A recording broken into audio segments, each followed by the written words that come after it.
Can you use Golang for front-end dev? Let's find out. Golang is a language commonly used for more back-end development. It's kind of famous for having this robust standard library and making it really nice to develop these small composable web services. But the standard library actually gives us some really powerful HTML and templating capabilities. That's what we're going to get into today. These HTML templates are actually really cool because it gives you this ability to just write HTML like regular HTML and then input this data that you're rendering from your Golang server. All right, so let's actually run it. You can see what's going on. So the first thing I'm going to run is Tailwinds. So as you can see here with Tailwinds, I'm using the Tailwind CSS CLI, and I just downloaded the binary directly. With Tailwinds, it can watch a CSS file and then output the CSS file that you actually want to use with all of the Tailwind styles based on what is in your template. So let me run this.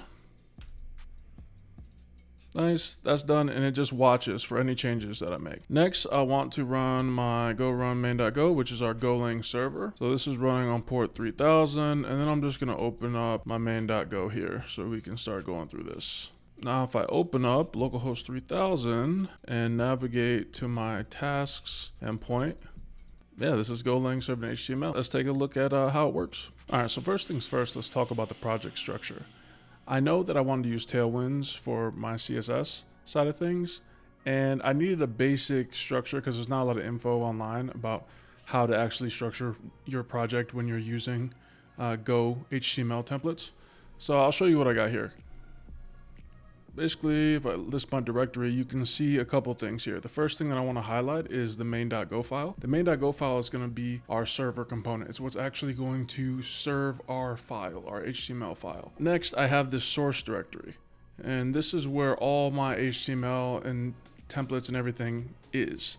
So if I ls on source, you can see I have my main.cs and my output.cs. The output.cs is what's actually being put inside my template. So if I look at my templates, I have a tasks.html file here. This tasks.html file is mainly what we're working with. And as you can see, we have some Tailwinds, CSS callouts here and all that good stuff. All right, let's actually take a look at some code. We're gonna jump down to our main function and kind of work our way out, all right? First thing we need to do is declare a file server. This is going to be responsible for serving up everything in our source directory, which contains all of our HTML templates. Here in the handler that we define for that, we're actually saying everything in this source directory, in telling it the descriptive prefix, that's a Go thing, and we're passing it our file server. That's the first thing that you need to do. The next thing is you defined a handler function. And this is where the root of kind of all this template code really starts to do its thing. And then at the end, we just print out, hey, we're running on port 3000, and I handle the error for the listen and serve of our HTTP server, right? But the meat of it is in this tasks function here. So let's go up a little bit and look at that. The first line here, I'm declaring a template variable.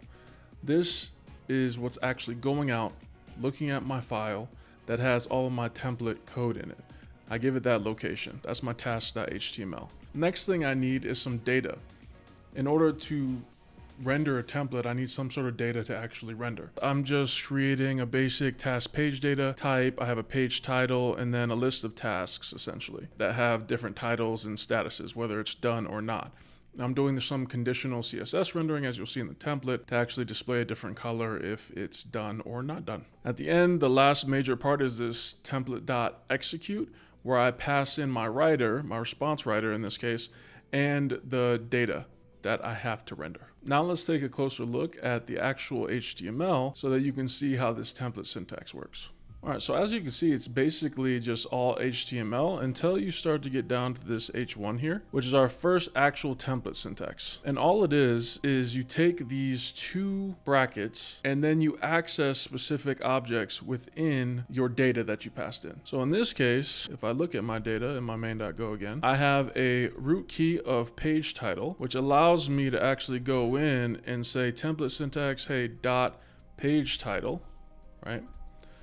Because here it's at the root of my object. Then you can see, if I open back up my tasks, how do you access the list? Well, you can use the same brackets and then use this range syntax and then give it the list dot tasks in this case. Now, if I look back at my data, just to keep drawing this conclusion. I have tasks, which is what I'm actually accessing here. Right, so this gives me the ability to do range.tasks. Now I have access to these internal objects here. So let me go ahead, pull up my HTML. And what in HTML actually lists out list items is the list tag. So I have this range of tasks, and I have an opening and closing of that here. Then I have the opening of my if. This is the conditional logic, and it's on a key .done, which says my true or false. If I go back, you can see this done true, done false here at the end. So if.done is true, by default, it'll evaluate as true. Then display a list item with the text green.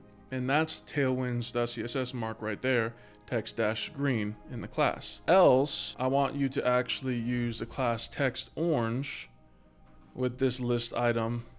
And I defined a font and rounded. That was just me playing around with the CSS.